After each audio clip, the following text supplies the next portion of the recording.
आदित्यहृदयम्। ततो युद्धपरिश्रान्तं समरे चिन्तया स्थितं रावणं चाग्रतो दृष्ट्वा युद्धाय समुपस्थितम्। दैवतैश्च समागम्य द्रष्टुमभ्यागतो रणम् उपागम्याब्रवीद्रामम् अगस्त्यो भगवान् ऋषिः। राम राम महाबाहो शृणु गुह्यं सनातनम् येन सर्वा नरीन् वत्स समरे विजयिष्यसि।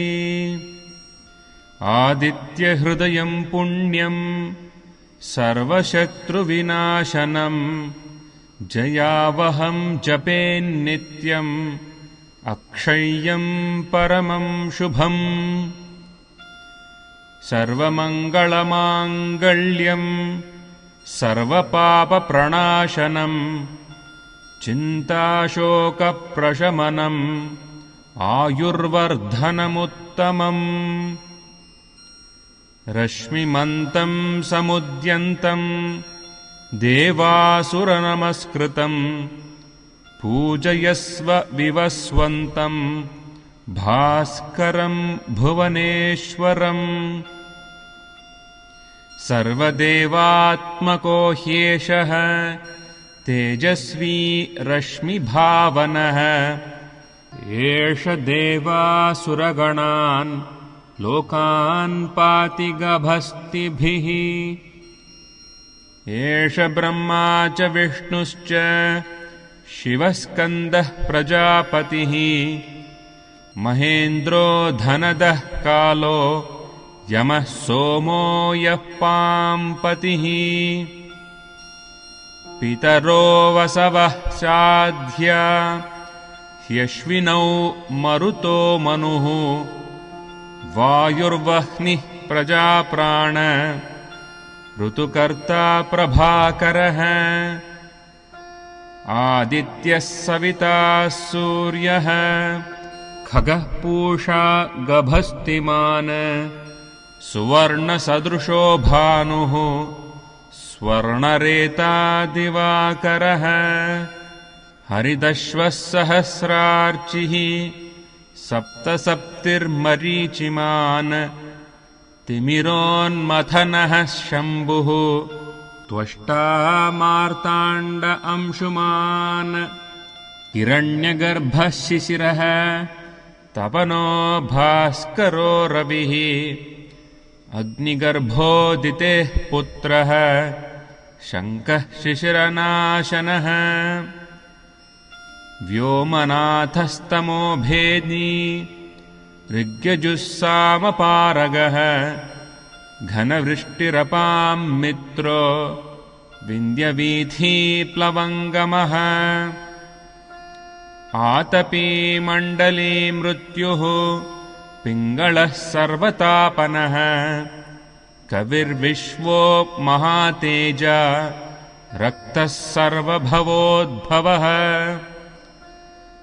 नक्षत्रग्रहताराणाम् अधिपो विश्वभावनः तेजसामपि तेजस्वी द्वादशात्मन्नमोऽस्तु ते।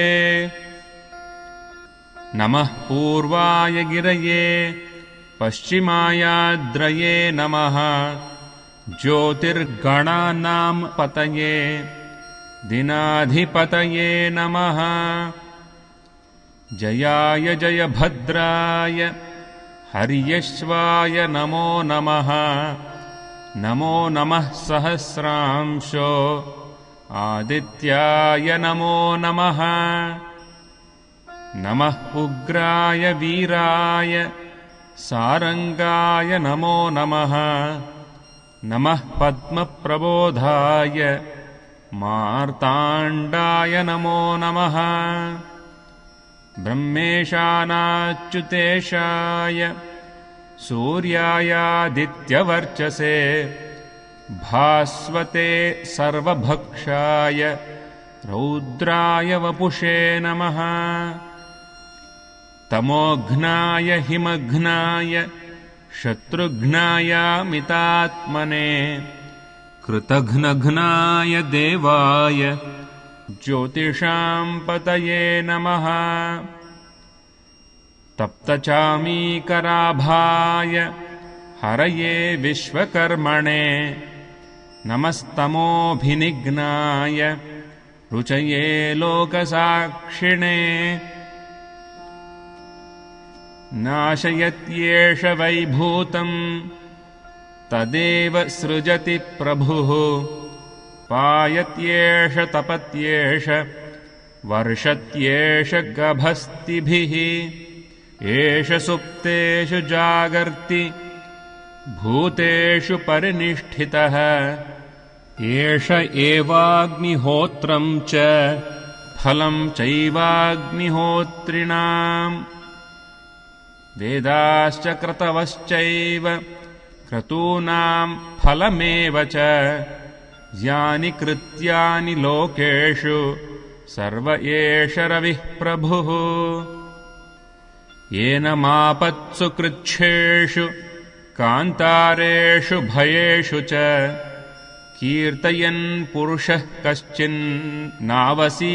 राघव पूजयस्वैनमेकाग्रो देवदेवं जगत्पतिम् एतत्त्रिगुणितं जप्त्वा युद्धेषु विजयिष्यसि अस्मिन् क्षणे महाबाहो रावणं त्वं वधिष्यसि एवमुक्त्वा तदागस्त्यो जगाम च यथागतम् एतच्छ्रुत्वा महातेजा नष्टशोको भवत्तदा धारयामास सुप्रीतो राघवः प्रयतात्मवान् आदित्यं प्रेक्ष्य जप्त्वा तु परं हर्षमवाप्तवान् त्रिराचम्य शुचिर्भूत्वा धनुरादाय वीर्यवान् रावणं प्रेक्ष्य हृष्टात्मा युद्धाय समुपागमत् सर्वयत्नेन महता वधे तस्य धृतोऽभवत् अथ रविरवदत् निरीक्ष्य रामम् मुदितमनाः परमं प्रहृष्यमाणः निशिचरपतिसंक्षयं विदित्वा सुरगणमध्यगतो वचस्त्वरेति